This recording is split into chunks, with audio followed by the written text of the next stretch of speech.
Well, I just couldn't take it anymore and I kicked the kids out. I don't know.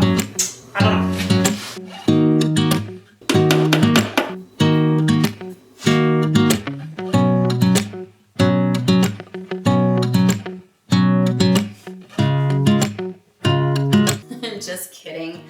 I didn't kick the kids out, but I did kick them out of my kitchen. Allow me to explain. There comes a point where you just have to say, okay, this isn't working anymore, and I can't keep doing this anymore, and that's where we're at. All right, you're looking at our main kitchen, our upstairs kitchen, and I went through it last week. Maybe you saw that video. If not, you might want to catch that video.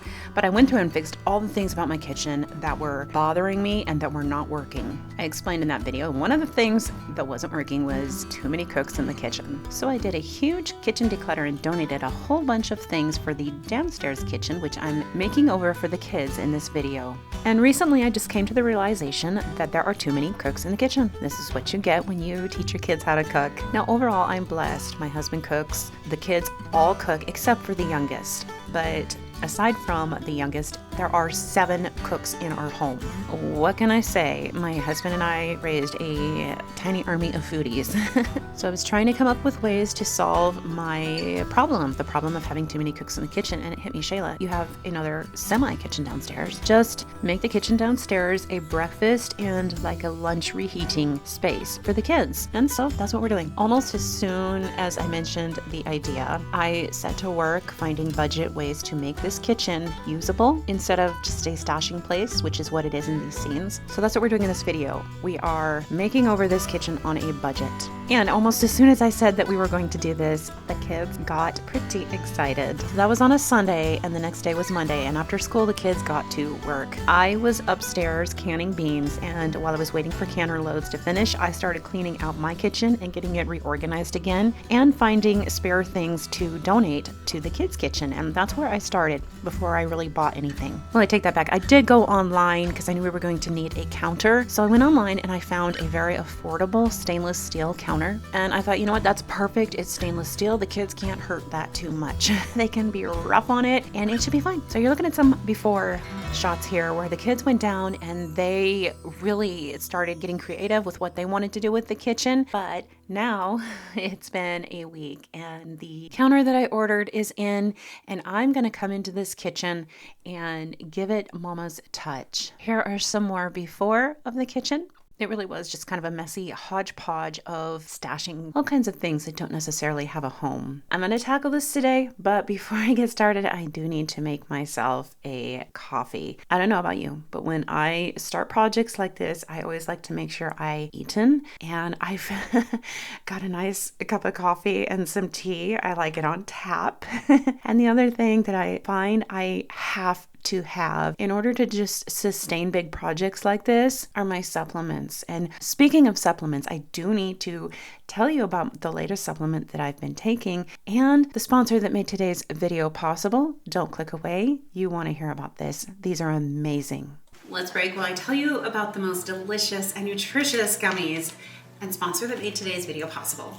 I have known about superfoods for decades, spirulina, the chlorella audit. I want to be the person who just blends all of these into smoothies every morning, but honestly, spirulina alone smells like a wet dog to me. And that's been my problem with most superfoods. I know they're good for me, I just can't get them past my nose. So when I heard about Grooms, I was very curious because I have loved gummies ever since I was a kid. These Grooms gummies are honestly absolutely addictive in the best way. My only complaint is there aren't more in the pack. I think I could eat like 30 of these. They are so good. And what surprised me is what's actually inside of these. Generic multivitamins only contain around 7 to 9 vitamins, but Grooms have 20 plus vitamins and minerals and 60 ingredients, which include nutrient-dense whole foods. They're also methylated, so that means things like vitamin B12 and folate are actually in a form your body can easily use. And they include ingredients that support things like gut health, energy, and overall wellness. like fiber and super mushrooms. I am sold for life on these. It's basically the easiest way I have found to actually stay consistent, get my superfoods, and even enjoy them at the same time. Get up to 52% off of Groons. Just click the description box or in the pinned comment. Well, today's a big day. We have all of the items for the kitchen. My kids have been doing a lot of work in here to try to put the kitchen together and make it useful, but it does need a mama's touch. It needs an experienced, cook's touch. So I'm gonna go in through this kitchen today. I'm gonna reorganize it a little bit more, logically. So come along with me. We decided to go with kind of a cottagecore theme because this is largely going to be my oldest daughter's kitchen. It will also be my oldest son's. They're adults. This kitchen is primarily going to be theirs. The younger kids will use it too, but we wanted to do cottagecore, or I wanted to do cottagecore for my oldest daughter because that's one of her favorite styles, so that's what we did. Riding out the waves, all the ebbs and flows used to bring me down. I'm stronger now. Used to toss me about. I'm wiser now. Feel the tide coming. Know the feeling now. Used to lose my ground.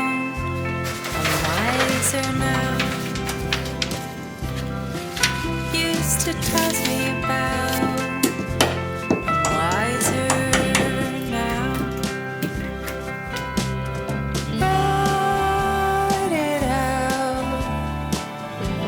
Ride it out. Ride it out. Ride it out. Learn to sail the storm. Know and have a plan. Used to get knocked down. I'm stronger now. Used to toss me about. Needs a poster, and we do have a poster here, it looks like. I'm thinking a poster on the side of the fridge.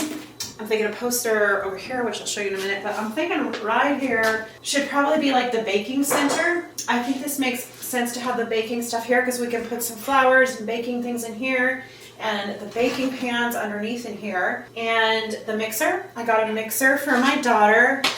I'm thinking the chopping station should go back over there because this knife block doesn't really fit underneath here very well, and I'm thinking it would be best to do the chopping over there because when we open the fridge opens this way, so they can take the things out of the fridge that need to be chopped and go directly right over there. I guess they could go directly here too, but I don't know. I guess we'll try baking center here, chopping station there, and see how they like it. They can change it if they don't like it like that.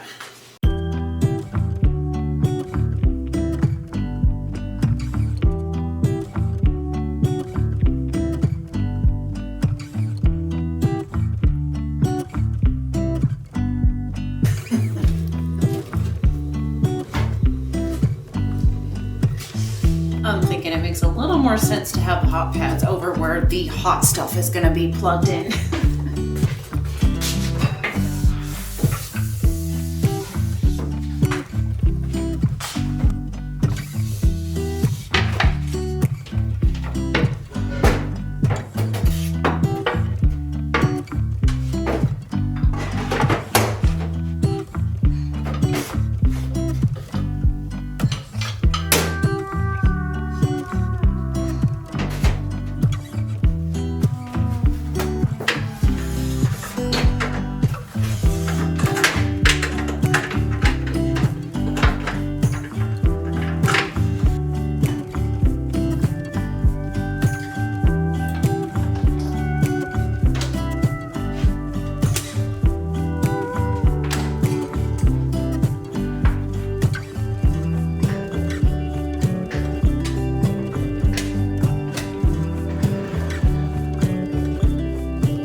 kids and I had so much fun creating this kitchen on a budget, and it is such a warm and cozy place now. The kids are already enjoying using it. It has drastically reduced the chaos level in the kitchen upstairs and freed up the kitchen for me more than it was before. Now, I know I'm going to get a lot of opinions and a lot of comments as to why we did this. A lot of people forget or don't realize that 2 of our kids are adults. And I know a lot of people are going to be wondering why we did this for. So I did want to explain.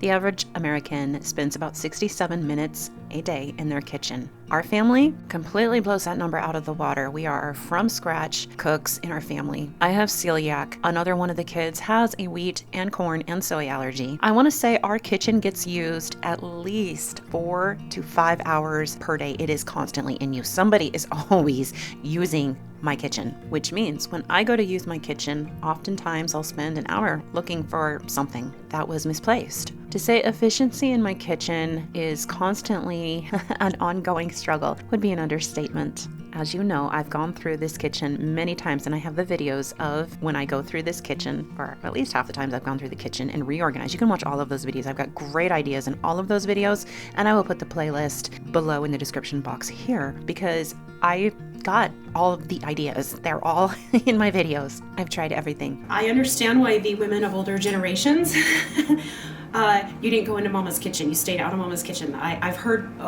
that's a rule that used to be, but when you have a large family and you homeschool, some of those old rules just don't connect. And those old rules didn't connect. However, having a kitchen with a whole bunch of cooks also doesn't connect once those cooks start getting older and to the age where they need more independence and of course have their own ways of doing things. There comes a point where you just have to say, okay, we gotta figure something else out. And we're there, that's where we are. Now, I know some of you might be thinking, why are you doing that for your kids? I mean, if they're adults, why are they not, moving out and anxious to live on their own? Well, my kids aren't, they're not. I guess they like us. I guess that means we did something right. Well, most days at least. Some days, maybe. Anyways, they're not in a hurry to run away. They're happy here, and I want them to be happy as long as they need to be. I kind of like my kids. Actually, I like them a lot, and I don't mind having them around, and they don't mind being around us. So hey, we can go a lot further together than we can divided. And I know a lot of families have tried that kind of thing and failed. There's families that have tried it and it's worked too though. In fact, I know one of our favorite families that we love hanging out with, they have got a multi-generational homestead, and being around them and hanging out with them is such a joy. And it just gives us such a vision for how we want to do things. But it's really inspired our family to build something like that. We have the acreage, we have the housing, so why not? And since we're being honest, I will tell you, it has always been, there it is, one of my dreams in life to help homeschool my grandkids. Don't have grandkids. No sign of any grandkids in sight for, I don't know how long. It's that's way out. But someday I hope to have grandkids, and I would like to get to help their parents out by helping to homeschool them if they want me to. One of my biggest goals is to be the kind of parent and grandparent that is there to help my kids. Kind of the way that one of my sets of grandparents were for me growing up. I learned so many of my life skills from my grandmothers. I got to spend about 2 weeks a year all through my growing up years with them, and I got to hear stories about the old days. I got to learn so many homemaking lessons, homesteading lessons, and I want that for my kids and my grandkids if they want that. So one of my dreams is that on our mountain here, some of my kids might choose to live here and raise their families here, and that we can all just be there for each other. That is probably one of my top dreams.